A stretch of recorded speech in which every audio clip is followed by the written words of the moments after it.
Every now and then you find yourself in Napa Valley watching the PGA Open, and you get a chance to chop it up with David Pope, who's doing some really cool things. How you doing, David? I'm doing fine, Chris. How are you today? Good.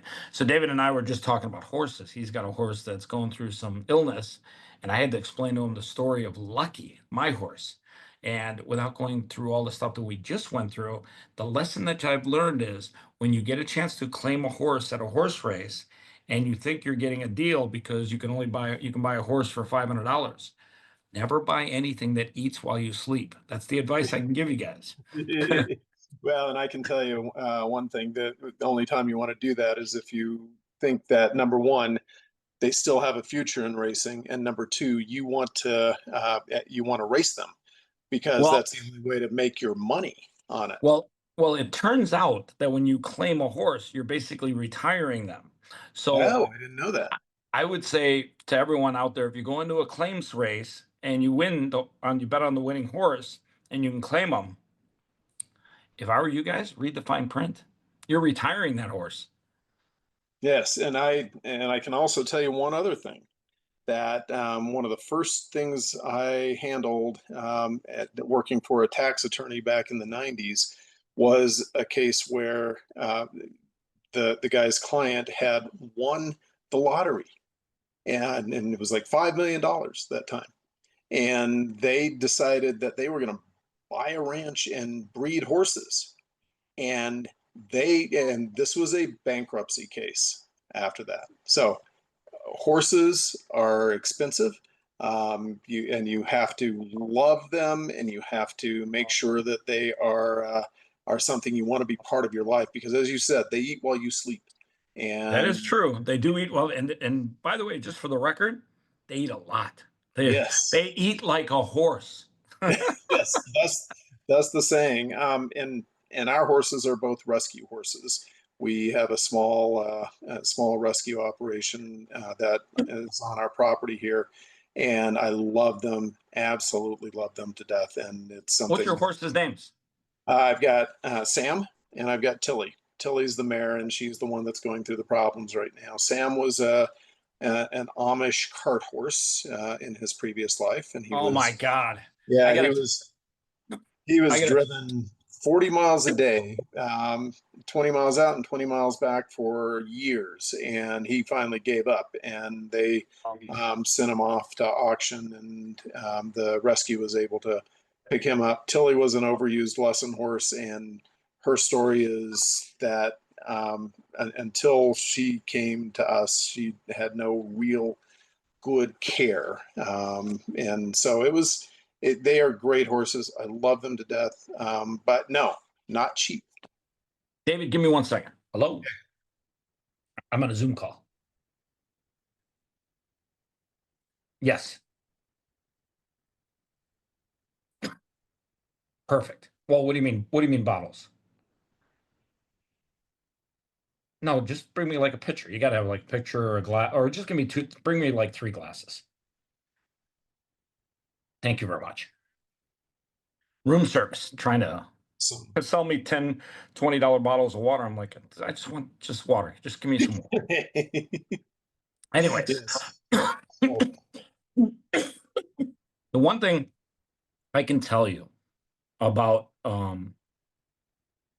horses is that they are very calming. Like, I don't know what it is, but they are just very calming. By the way, when you buy carrots from the guy that drops off your feed and hay, they don't just sell you like a bag of carrots. I learned the hard lesson. You end up buying like $150 worth of carrots. And the guy's like, okay, where do you want your carrots? And he brings me like this big, massive thing of carrots. And I'm like, he's like, well, you got to put it in the refrigerator, otherwise they're gonna go bad. And I'm like, well, where the fuck do I have a refrigerator in a barn? And so then I got hit with the refrigerator bill, and I had to buy a refrigerator. So I thought I learned a very hard lesson of life. And when you order carrots from a guy that's feeding your horses, don't expect them to bring a bag of carrots. He's bringing you a bag of carrots. Yes, yes. And again, my wife was she showed American Saddlebreds in her younger years, and she even competed in the Saddlebred national championships. And so uh, when she married me, I was poor as anything, and so she had to give up that part of her life in order to be with me, and we did. And I always told her that when we had a little bit of extra, had made a little bit out of our lives, we'd go back to it, and that this is me fulfilling that promise to her and loving every minute of it. So I think I understand they are calming.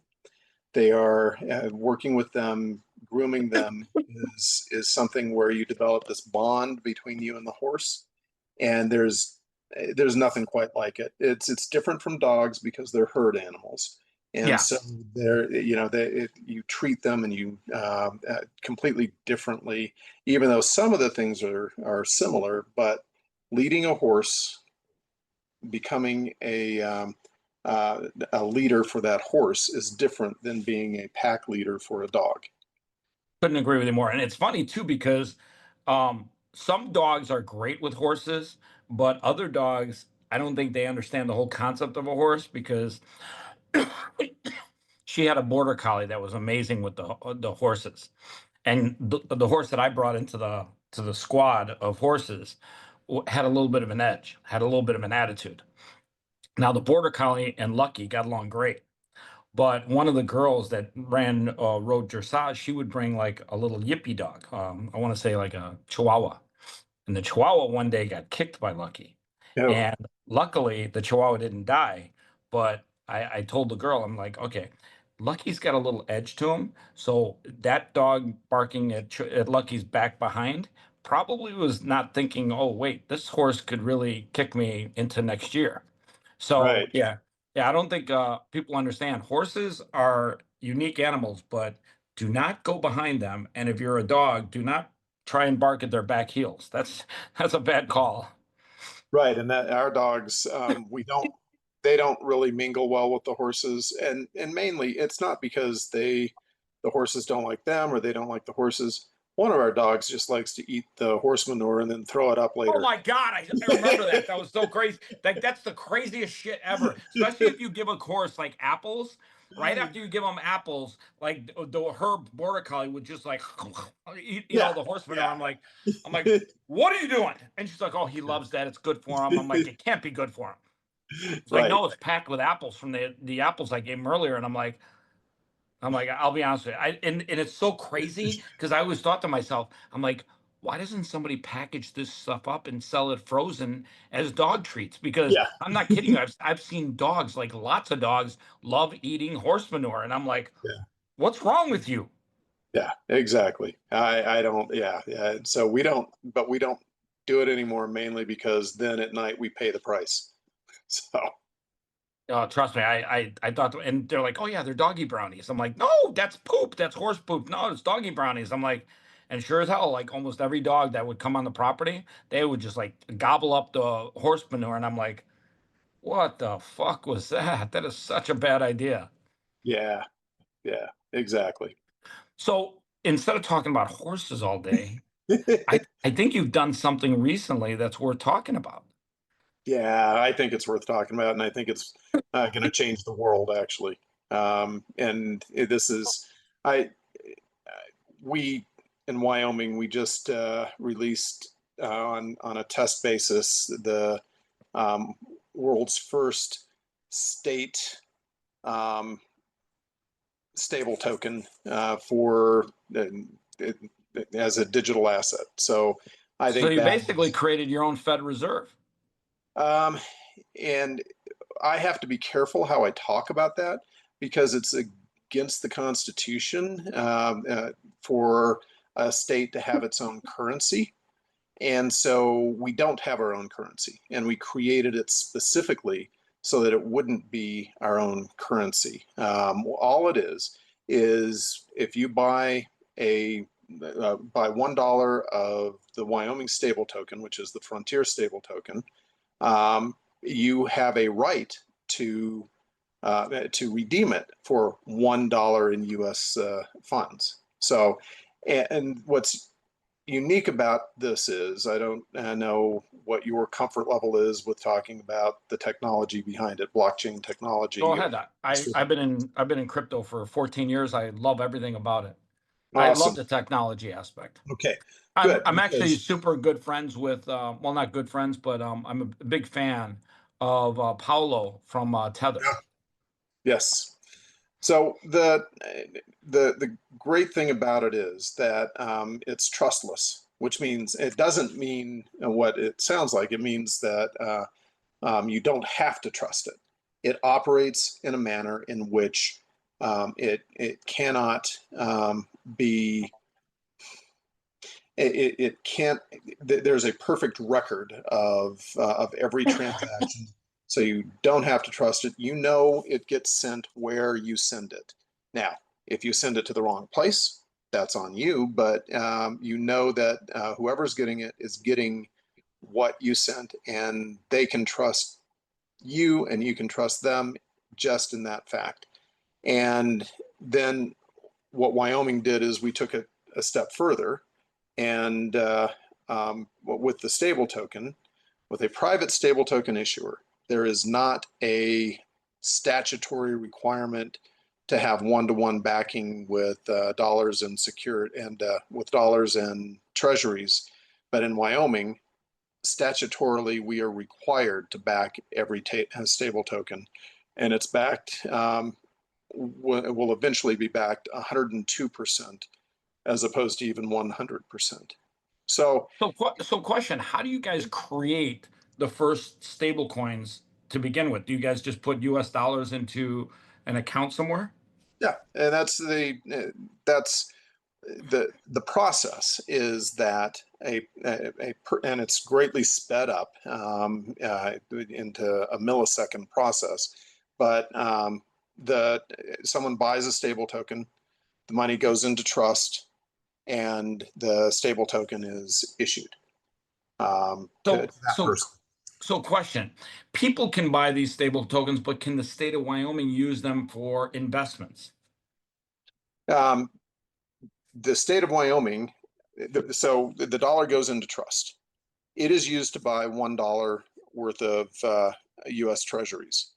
So short-term Treasuries, and so there's a yield right now of between 3% and 4% on that. We have to have 102% backing, so that makes a spread of about 2%. And that money, when it's spread across what will be billions of dollars in stable tokens, will generate significant amounts of money for the state of Wyoming, which then, under the statute right now, all pours over into being used by our school system. So we are funding public schools, not using tax dollars, but That's using awesome. what the money that's generated from the stable token. That's awesome. It's funny because in May, I announced with Salt Lending the Mhm. largest commercial note that was backed by Bitcoin. Oh, And literally that note pays 14.95% in a yield to people that are staking Bitcoin, and it's on a commercial property investment. They're building manufactured homes and golf driving ranges. And it's interesting because the guy that does that did that commercial note is a guy named Jerry. And I was telling him about what you guys were doing. And he said, well, let them know we'd gladly take the Wyoming stablecoin. So think about this for a second. You could take whatever, $105 million worth of Wyoming stablecoins, invest it in a commercial note, and get a yield of 14.95% in Bitcoin paid to the state of Wyoming, while that note ultimately pays back over 5 years that money in stablecoins. So they literally that's would buy more stablecoins as they pay you back on a yearly basis. and see that's the beauty of this, and the fact again, the fact that it is statutorily required to have backing at all times makes this the type of instrument that is incredible because the way what I liken it to is the iPhone. back when the iPhone came out in what, '06, '07, somewhere around in there. And it wasn't the fact that it was a good phone, because it was actually not a very good phone back then. It kept dropping calls. I mean, it wasn't that fact. You know what it did was it opened up the era of apps. Yep. And you have third parties being able to come in and create applications around the iPhone. Well, we've done So that with money this commercial note is almost like an application on on top of the rail that you guys built, which is the Wyoming. What's the name of the stable coin again? the Frontier stable token. I love that, man. It's actually a cool name, by the way. Yeah. Yeah, So the what we're doing is we're providing a platform on which those applications can be created. New payment systems are already being created from the Frontier stable token, I love and that. that's you know what stable coins right now. The total volume of stable tokens is higher than the Visa Mastercard network at this point.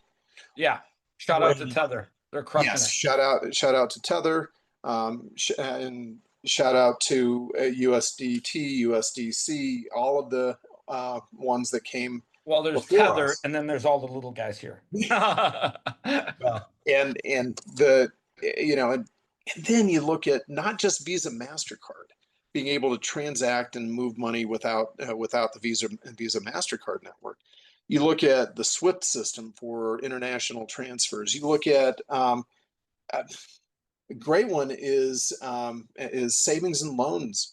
well, I What think in they many ways USDT has replaced Swift. Like they've made Right. USDT is a better platform than Swift ever was. And the only reservation people have, like TradFi, traditional finance, the only reason they don't use Tether right now, or one of the others, is because ultimately Tether and the others are not required. They don't have the statutory requirement for the 100% backing.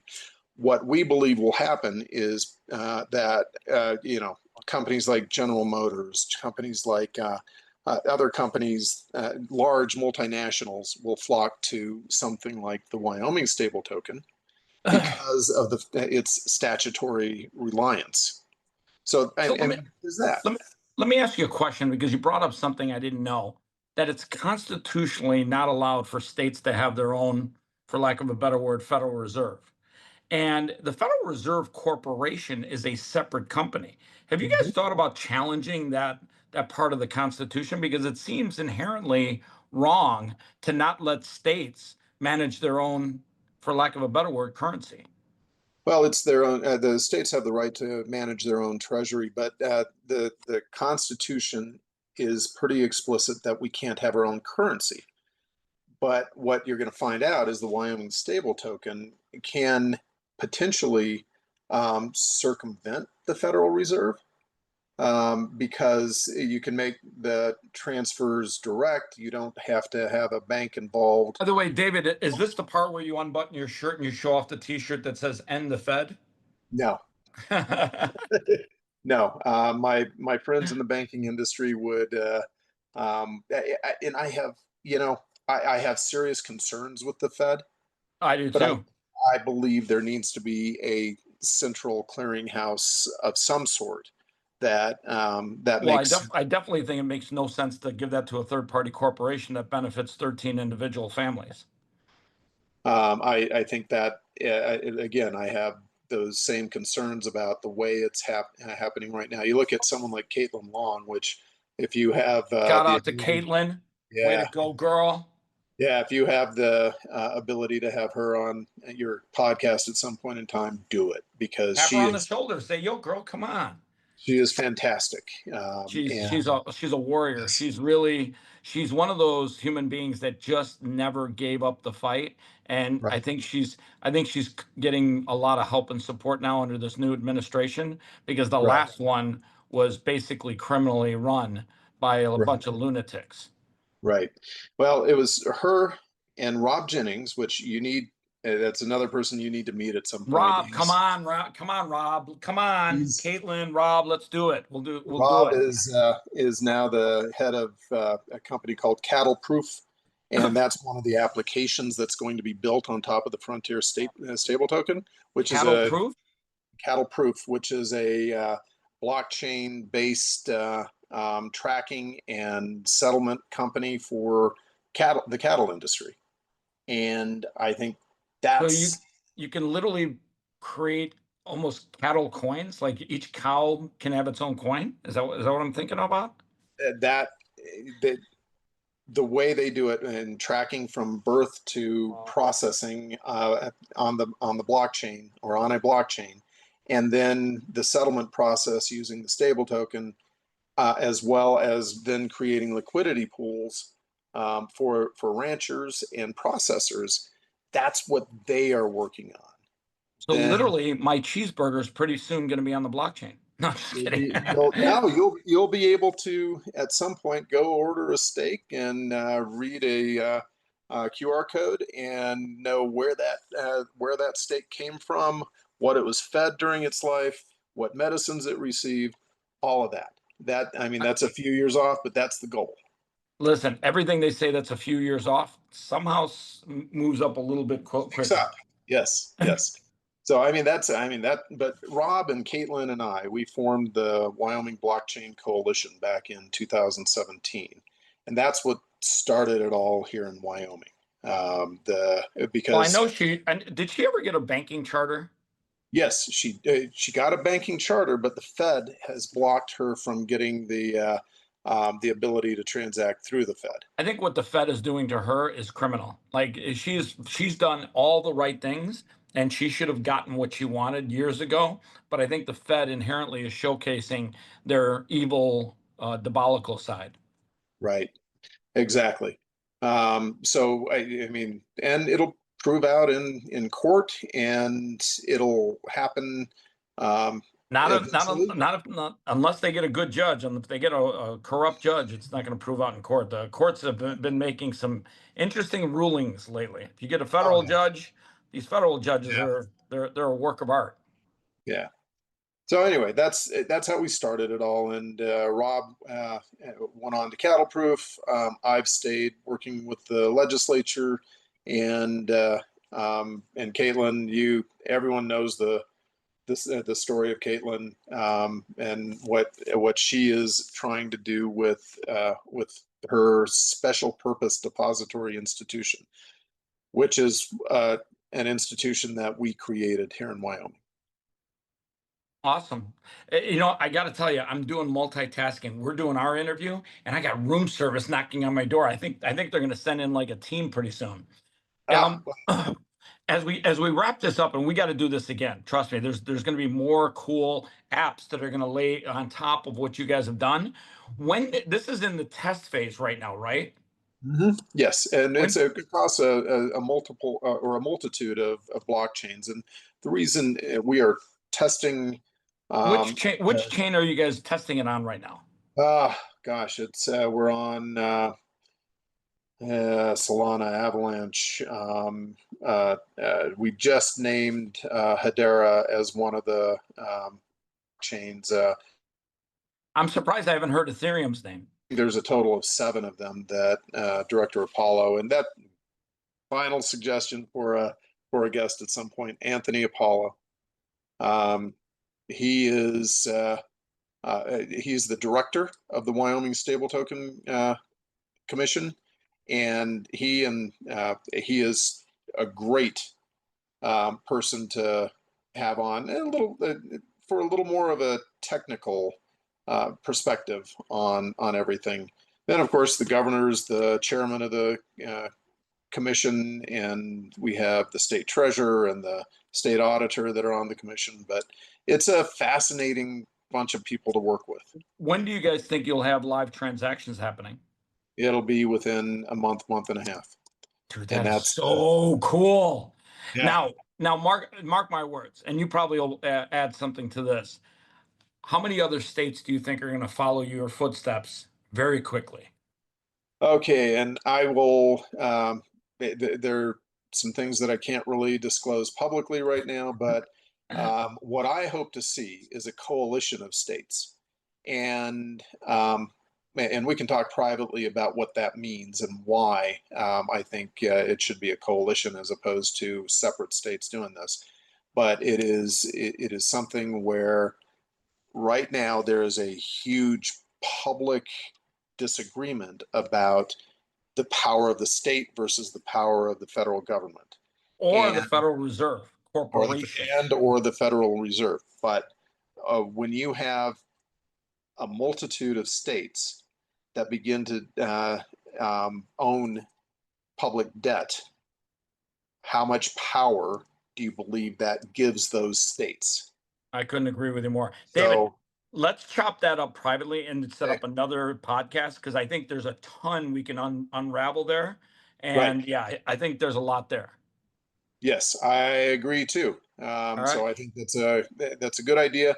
I'd love to be on again. I love talking about horses and dogs and cats and the stable Well, we token didn't we didn't and cover cats. taxation. I don't know if I can actually bring that into the conversation because if I do, my dogs have a strict no cat policy. My one dog, if he sees a cat, he literally loses his mind and chases it wherever he can. The good news for the cat is he's 129 pounds, not the fastest dog in the neighborhood. Exactly. All right, so he's David Pope. He is the Pope of Wyoming's new stable coin. What's it called again? The Frontier stable token. David Pope, the Pope of the Frontier stable token. Thanks, Thank David. you, Chris.